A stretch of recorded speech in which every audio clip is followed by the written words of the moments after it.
Good afternoon students. Today we will be discussing about half adder. So as you know, we have already discussed about binary adders. Binary adders are of two types. One is half adder and other one is full adder. So in this class we will be discussing about half adder only. So first of all,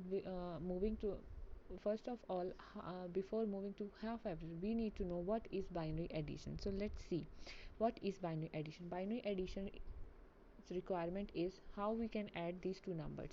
Suppose we have 0 and 0, two bits are 0, then the sum will be produced will be 0 and the carry will also be 0. So in same way अगर हम 0 और 1 को add करेंगे तो हमारा सम 1 आ जाएगा और carry 0 आ जाता है. उसी तरह 1 और 0 है तो कैरी 0 एंड सम 1 होगा. But when we will be adding to these two numbers, यानी कि जब दोनों बिट्स आपकी हाई होंगी, दोनों बिट्स आपकी 1 होगी, तब आपका जो सम आएगा वो आ जाएगा 0 और एक कैरी जनरेट होगी, दैट विल बी 1. सो यहाँ पे जो ये चीज़ है ये आपकी कैरी बिट रिप्रेजेंट करेगी और ये जो 0 है ये आपका सम रिप्रेजेंट करेगा. So these are the basics of binary addition, that जब भी हम किन्हीं दो बिट्स को ऐड करते हैं तो वो कैसे वर्क करती हैं, उनकी किन किन वैल्यू पे क्या क्या सम और क्या क्या कैरी प्रोड्यूस होगा. तो with this in the mind we will move to half adder on कि कैसे काम करता है, उसकी वर्किंग क्या है. So half adder is a combinational logic circuit which has two inputs A and B. These two inputs will add two numbers and generate a sum and also generate a carry if required. ठीक है. Suppose if we are adding only 0 and 0, we will be producing only sum 0 and carry also 0. So this thing here, the box is the truth table of half adder जो हमने बनाया है, क्योंकि A और B की जो possible values हो सकती हैं इन दो इनपुट्स की वो हमने टेबल में रख ली हैं और हमने उनकी रिस्पेक्टिव सम और कैरी की जो वैल्यूज होंगी वो भी हमने राइट डाउन कर ली हैं.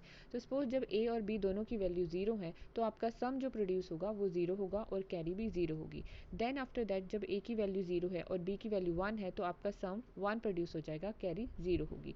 सिमिलरली A की वैल्यू A की वैल्यू 1 है, B की वैल्यू 0 है तो सम क्या आ जाएगा आपका 1, कैरी आपका 0.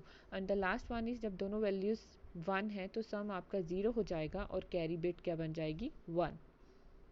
अब इस ट्रुथ टेबल की हेल्प से हम इनका बूलियन एक्सप्रेशन लिखना सीखते हैं. तो आप बूलियन एक्सप्रेशन जब भी लिखते हो या इधर you can use the take help of your K map की हेल्प से भी आप कर सकते हो या आप सिंपली ट्रुथ टेबल को देख के भी लिख सकते हो. तो अगर जब भी आप ट्रुथ टेबल को देख के लिखना चाहते हो तो जिस एक्सप्रेशन के लिए जिस कॉलम के लिए आप वो वैल्यू लिख रहे हो तो आप उसमें फाइंड आउट करोगे वहाँ पे 1 कौन सी कॉलम में है. Suppose we want to write the Boolean expression for this sum column, तो अगर आप सम कॉलम को ध्यान से देखें तो सिर्फ सेकंड रो और थर्ड रो है जो सिर्फ इन दोनों रोज में ही जो आउटपुट है सम की वहाँ पर 1 है. तो हम सिर्फ इन दोनों रोज को कंसिडर करेंगे, बाकी दो रोज को हम कंसिडर नहीं करेंगे क्योंकि वो एलिमिनेट हो जाएंगी. अगर आप उसे कंसिडर करते भी हो एक्सप्रेशन में तो लेटर ऑन सिंप्लीफिकेशन के बाद वो बूलियन एक्सप्रेशन हमारा रिड्यूस हो जाता है. तो सिर्फ जो 1 टर्म वाली हैं जिनकी आउटपुट 1 है वही आपकी एक्चुअल रियलाइजेशन होगी उस ट्रुथ टेबल की. सो अगर आप इसे ध्यान से देखो, एज वी